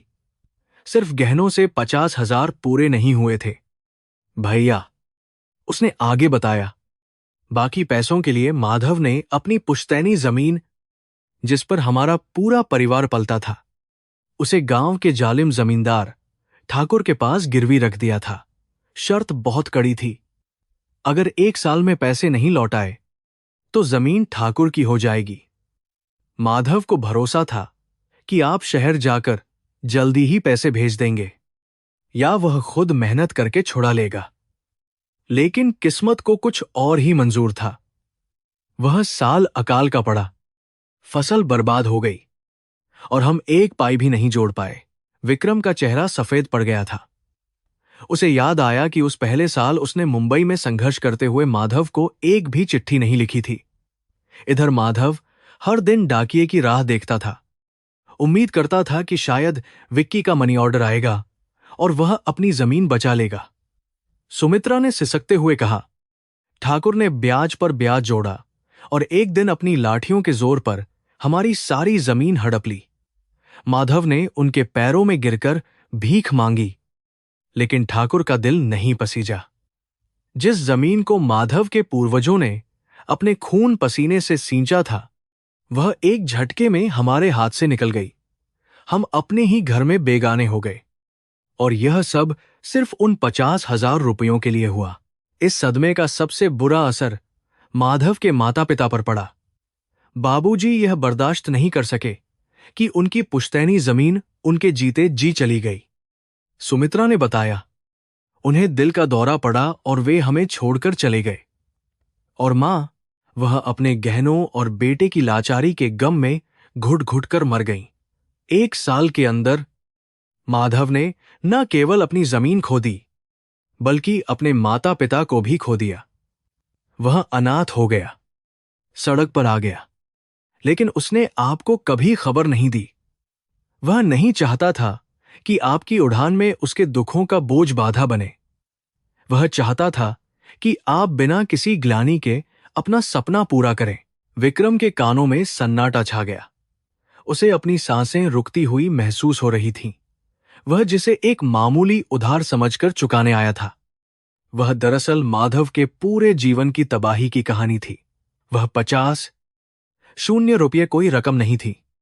वह माधव के माता पिता की जान, उसकी जमीन और उसके भविष्य की कीमत थी। विक्रम ने उस लिफाफे की ओर देखा जो मेज पर पड़ा था। वे नोट अब उसे कागज के नहीं, बल्कि माधव के खून और आंसुओं से बने लग रहे थे। उसे अपने आप पर इतनी घृणा हो रही थी कि वह धरती में समा जाना चाहता था। मैंने तुम्हें बर्बाद कर दिया, माधव। विक्रम के मुंह से केवल यही शब्द निकले। माधव, जो अब तक सिर झुकाए बैठा था, ने धीरे से सिर उठाया। उसकी आंखों में कोई शिकायत नहीं थी, केवल एक गहरी उदासी थी। विक्की, यह तेरी गलती नहीं थी। उसने विक्रम को सांत्वना देने की कोशिश की। यह तो मेरा नसीब था। मैंने जो किया, अपनी मर्जी से किया। दोस्ती में किया गया त्याग कभी एहसान नहीं होता। मुझे खुशी है कि कम से कम मेरा दोस्त तो सफल हुआ। अगर हम दोनों ही यहीं सड़ जाते तो उस त्याग का क्या मतलब रह जाता। तेरी सफलता ही मेरी जीत है। विक्की, तू इन बातों को सोचकर अपना दिल छोटा मत कर। माधव का यह बड़प्पन विक्रम को और भी ज्यादा मार रहा था। सुमित्रा ने अपनी बात खत्म की। आज हम जिस झोपड़ी में रह रहे हैं, जिस बीमारी से माधव जूझ रहे हैं, यह उसी गरीबी की देन है जो उस दिन शुरू हुई थी। हमारे पास इलाज के लिए पैसे नहीं हैं, खाने के लिए दाने नहीं हैं। लोग हमें बदकिस्मत कहते हैं, लेकिन माधव हमेशा कहते हैं कि उनका दोस्त एक दिन आएगा। आज आप आए हैं, लेकिन आप पैसे लौटाने की बात कर रहे हैं। क्या आप उन मरे हुए मां बाबूजी को लौटा सकते हैं? क्या आप उस जमीन को लौटा सकते हैं? भैया, यह हिसाब पैसों से कभी बराबर नहीं हो सकता। सुमित्रा की बातें सत्य की तरह कड़वी और कठोर थीं, जिसने कमरे में मौजूद हर भ्रम को तोड़ दिया था। विक्रम पूरी तरह टूट चुका था। वह घुटनों के बल जमीन पर गिर गया। अपने महंगे सूट की परवाह किए बिना उसने माधव के पैर पकड़ लिए और फूट फूट कर रोने लगा। एक करोड़पति व्यापारी जिसके सामने दुनिया झुकती थी, आज एक गरीब बीमार किसान के पैरों में गिरकर बच्चों की तरह रो रहा था। मुझे माफ कर दे माधव, मुझे माफ कर दे, मैं अंधा था। मैं अपने अहंकार में इतना चूर था कि मैंने कभी पलटकर नहीं देखा। मुझे नहीं पता था कि मेरी सफलता की नींव तेरी लाश पर रखी गई है। मैं पापी हूं माधव, मैं बहुत बड़ा पापी हूं। विक्रम का विलाप उस झोपड़ी की दीवारों को हिला रहा था। माधव ने झुककर विक्रम को उठाने की कोशिश की। उसकी खुद की आंखों से आंसू बह रहे थे। उठ जा विक्की, पागल मत बन। तूने कोई पाप नहीं किया। तू तो मेरा शेर है। देख, आज तू वापस आया है ना, यही मेरे लिए बहुत है। लेकिन विक्रम का रोना नहीं रुक रहा था। उस रात उस छोटी सी झोपड़ी में पैसे और हैसियत की सारी दीवारें गिर चुकी थीं। वहां केवल दो इंसान बचे थे, एक जिसने सब कुछ देकर भी सब कुछ पा लिया था, और दूसरा जिसने सब कुछ पाकर भी सब कुछ खो दिया था। 50 शून्य का वह अधूरा हिसाब आज पूरा नहीं हुआ था, बल्कि उसने एक नए, कभी न चुकाए जाने वाले कर्ज का रूप ले लिया था। झोपड़ी के कच्चे फर्श पर घुटनों के बल बैठे विक्रम का रोना अब थम चुका था, लेकिन उसकी जगह एक भारी सन्नाटे ने ले ली थी। यह सन्नाटा उसकी आत्मा के भीतर चल रहे तूफान के बाद की शांति जैसा था। सुमित्रा के शब्दों ने विक्रम के अहंकार के आखिरी कतरे को भी निचोड़ दिया था। वह समझ चुका था कि वह यहां एक दाता बनकर नहीं, बल्कि एक अपराधी बनकर बैठा है। माधव ने झुककर अपने दोस्त के कंधों को थाम लिया और उसे ऊपर उठाया। माधव की कमजोर पकड़ में भी एक अजीब सी ताकत थी, जिसने विक्रम को बिखरने से रोक लिया। देख विक्की, बीती ताहिब बिसार दे, माधव ने अपनी फटी हुई आवाज में कबीर के दोहे जैसा ज्ञान पिरो दिया। जो हुआ वह विधि का विधान था। अगर तू आज टूट जाएगा तो मेरा त्याग व्यर्थ हो जाएगा। विक्रम ने अपनी लाल हो चुकी आंखों से माधव को देखा। इस आदमी ने अपना सब कुछ खो दिया था, जमीन, जेवर, मां, बाप, फिर भी उसकी आंखों में विक्रम के लिए रत्ती भर भी नफरत नहीं थी। यह कैसा बड़प्पन था, यह कैसी मित्रता थी। विक्रम को महसूस हुआ कि असली अमीर वह नहीं, बल्कि माधव है, जिसके पास दिल का ऐसा खजाना है जिसे दुनिया की कोई दौलत नहीं खरीद सकती। विक्रम ने एक दृढ़ निश्चय के साथ अपने आंसू पोंछे। अब रोने का वक्त नहीं था, अब कर्म करने का वक्त था। उसने ठान लिया कि वह केवल पैसे देकर इस पाप से मुक्ति नहीं पाएगा, बल्कि वह माधव के खोए हुए सम्मान को ब्याज सहित वापस लौटाएगा। यह व्यापार नहीं, धर्म युद्ध था। उस रात विक्रम अपनी मर्सिडीज में या किसी होटल में सोने नहीं गया। उसने जिद की कि वह उसी झोपड़ी में माधव के पास सोएगा। सुमित्रा ने बहुत मना किया, यह कहते हुए कि मच्छर और गर्मी उसे बीमार कर देंगे, लेकिन विक्रम नहीं माना। उसने अपना महंगा कोट उतारा, अपनी टाई ढीली की और उसी टूटी हुई खाट के नीचे जमीन पर एक चटाई बिछाकर लेट गया। रात भर मच्छरों की भिन्न भिन्न और झोपड़ी की उमस ने उसे सोने नहीं दिया, लेकिन यह शारीरिक कष्ट उसके लिए जरूरी था।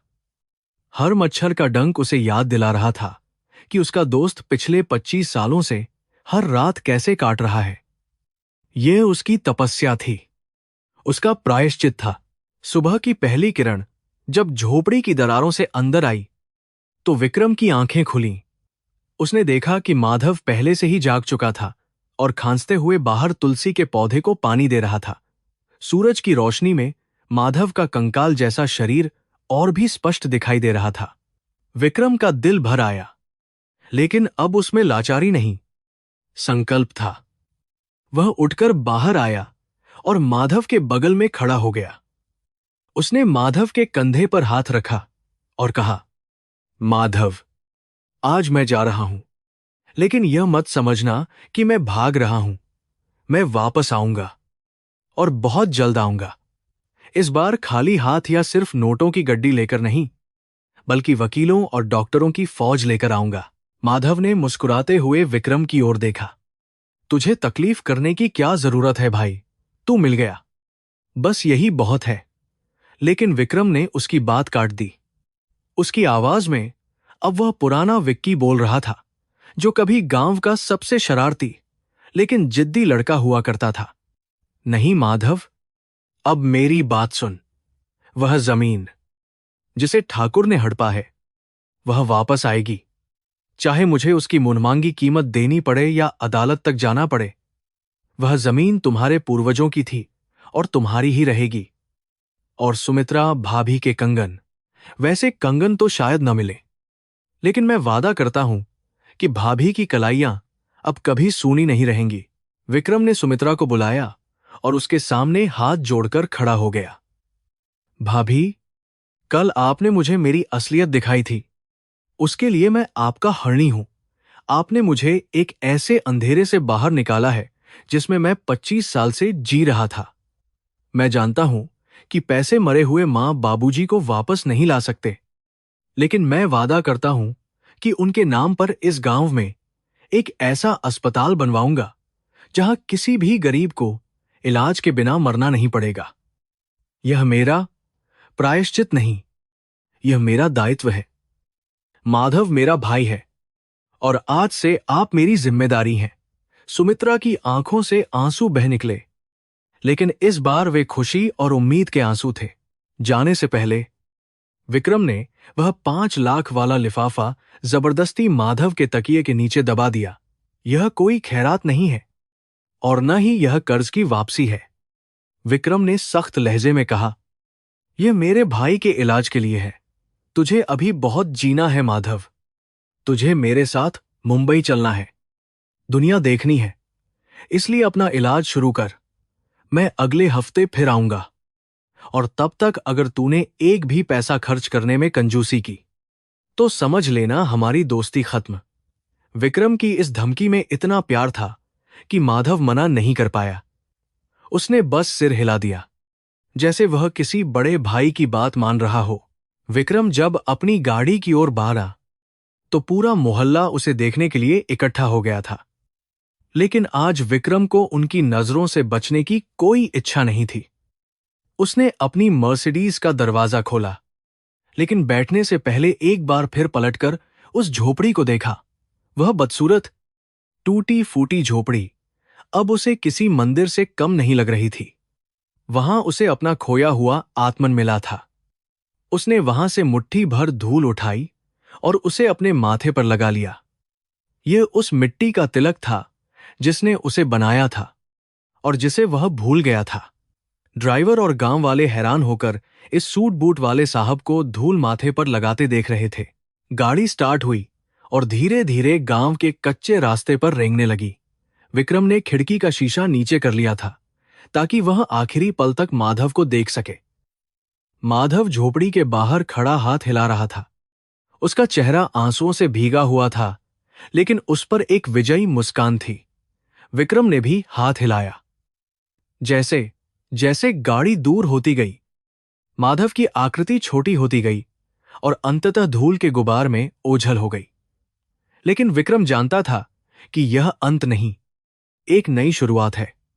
25 साल पुराना वह हिसाब जो डायरी के पन्नों में अधूरा था, आज भी अधूरा ही रहा, क्योंकि प्यार और त्याग का हिसाब कभी पूरा नहीं हो सकता। वापसी के सफर में विक्रम बिल्कुल बदल चुका था। एसी की ठंडी हवा अब उसे सुकून नहीं दे रही थी, बल्कि उसके अंदर जल रही कर्मठता की आग उसे सुकून दे रही थी। उसने अपना फोन निकाला और अपने सेक्रेटरी को कॉल किया। मिस्टर वर्मा, मेरी सारी अपॉइंटमेंट्स कैंसिल कर दो और लीगल टीम को तैयार करो।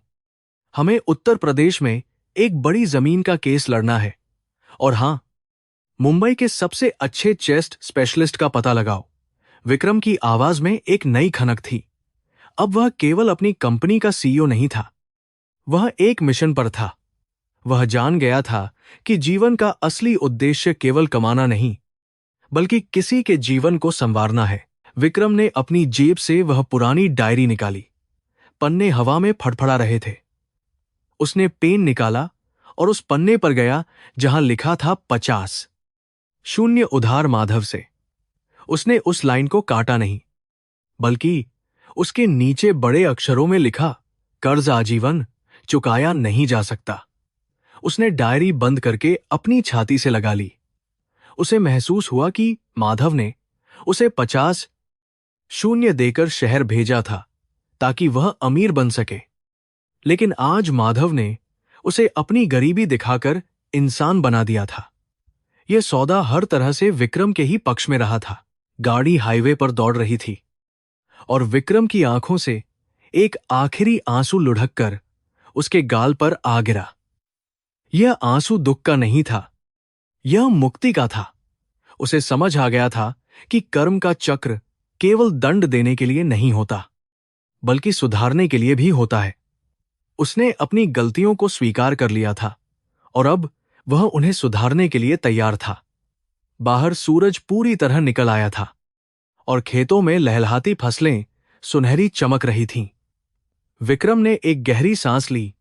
हवा में अब उसे घुटन नहीं, बल्कि एक नई जिंदगी की खुशबू महसूस हो रही थी।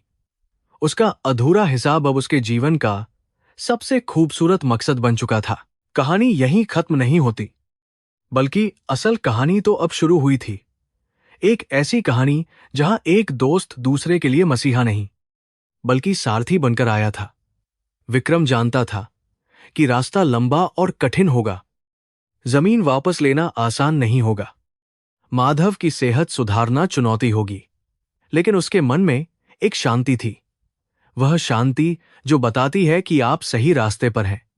उसने पीछे मुड़कर नहीं देखा, क्योंकि अब उसका अतीत उसके साथ था, उसकी बगल वाली सीट पर, एक अदृश्य आशीर्वाद के रूप में। और इसी एहसास के साथ विक्रम मल्होत्रा, मुंबई का बिजनेस टाइकून, पहली बार एक पूर्ण मनुष्य के रूप में अपनी मंजिल की ओर बढ़ चला।